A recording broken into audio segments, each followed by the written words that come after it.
అర్థం కాక 100 రోజుల్లో వీళ్ళు ఇంత మంచి పనులు చేస్తున్నారని ఉద్దేశం అది అర్థం కాక వాళ్ళు మన మీద ఇలా చేస్తున్నారు.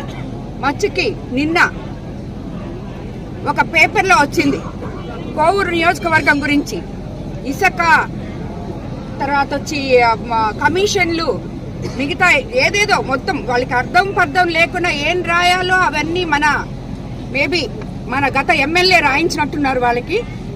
కానీ ఈరోజు ఈ వవ్వేర్లో మనం ఎలక్షన్స్ అప్పుడు చూసాం ఏం జరుగుందో. ఇక్కడ ఇప్పుడే ఒక ఆయన అర్జీ ఇచ్చాడు, అమ్మా నా పొలానికి దారి లేదు పోవడానికి, ఎందుకంటే గత ప్రభుత్వంలో గ్రావెల్ తవ్వేశారు అని చెప్పి. నేను క్యాంపెయినింగ్ కి వవ్వేరుకు వచ్చినప్పుడు ఈ గ్రావెల్ గుంటల దగ్గర తీసుకుపోయాను. అదేమంటే ఒక పోస్టింగ్ పెట్టారు, ఆ గ్రావెల్ దవ్విన ఆయన మీతోనే ఉన్నాడు, మీ పార్టీలో ఉన్నారని. రాజకీయ నాయకులకి పార్టీలు మారడం అనేది సహజం.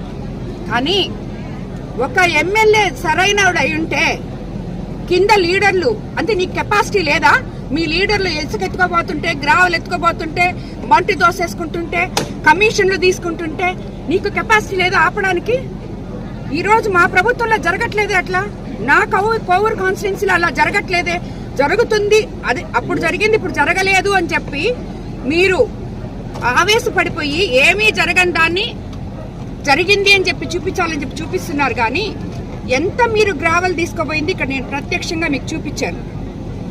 చేసినప్పుడు మీరేం చేస్తున్నారు? ఎమ్మెల్యే చేసిన వాళ్ళ దగ్గర నుంచి డబ్బులు తీసుకుంటే ఆ ఎమ్మెల్యేకి మాట్లాడే అధికారం ఉండదు, ప్రశ్నించే హక్కు ఉండదు.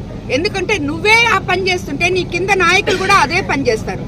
నువ్వు మండలానికి ఒక షాడో లీడర్ని పెట్టి వాళ్ళ ద్వారా దోస్తుంది వైఎస్ఆర్సీపీ గవర్నమెంట్లో నువ్వు చేసావు. ఒక్క మనిషికి డైరెక్ట్ గా నీ అప్రోచ్ అనేదే లేదు. ఈ రోజు నేను ప్రజల్లో ఉన్నా, ప్రజలకి ఏం కావాలో చేస్తున్నా. ఇక్కడ ఉన్న కోవూరు కాన్స్టిట్యున్సీలో ప్రతి ఒక్కరికి తెలుసు నేనేంటో, నేను ప్రజలకు ఏం చేస్తున్నాను. తర్వాత కాంట్రాక్టర్లు మొత్తం అందరూ భయపడిపోయి అసలు చెయ్యని పనులకి బిల్లులు చేసి, ఎందుకు వాళ్ళు బిల్లులు చేస్తారంటే నీ ప్రోద్బలంతో. నువ్వు ఒక్కొక్క వర్క్ లో 9 కోట్లు 10 కోట్లు పర్సంటేజ్లకి మించి వాళ్ళ దగ్గర ఇప్పుడు వరకు పనే జరగలేదు. మైపాడ్ రోడ్ లో ఆల్రెడీ డబ్బులు తీసేసుకొని ఉన్నావు. ఆల్రెడీ ఇక్కడ మల్దేవి ముదివర్తి కాజ్వే ఏమీ పనులు జరగలేదు. బట్ అతనైతే కంప్లీట్ ఒక్కొక్క దగ్గర 10 కోట్లు 9 కోట్లు ఆల్రెడీ తీసేసుకున్నాడు.